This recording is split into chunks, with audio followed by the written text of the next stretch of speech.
ఎవరు రాశారో గాని 2 చేతులు ఎత్తి నమస్కరిస్తున్నాను. అది చాలా మంది వాట్సాప్లో వచ్చి ఉంటుంది. రాని వాళ్ళకి ఈ సందర్భం చాలా గొప్పది, నిజంగా హృదయాన్ని ద్రవింపజేసేది, సత్యం కూడాను.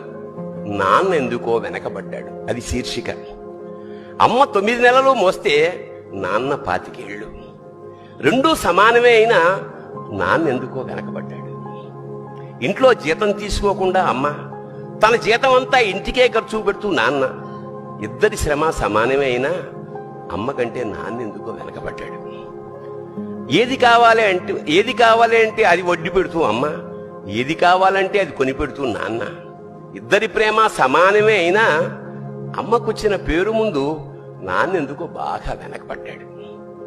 ఫోన్లోనూ అమ్మ పేరే, దెబ్బ తగిలినప్పుడు అమ్మా అని పిలవనే, అవసరం వచ్చినప్పుడు తప్ప మిగతా అప్పుడు గుర్తురానందుకు నాన్న ఎప్పుడైనా బాధపడ్డా ఏమో. ఇద్దరూ సమానమే అయినా పిల్లల ప్రేమను పొందడంలో తరతరాలుగా నాన్నెందుకో వెనకబడ్డాడు. అమ్మకి మాకు బీరువా నిండా రంగురంగుల చీరలు బట్టలు, నాన్న బట్టలకు దండెం కూడా నిండదు. తనని తాను పట్టించుకోవడం రాని నాన్న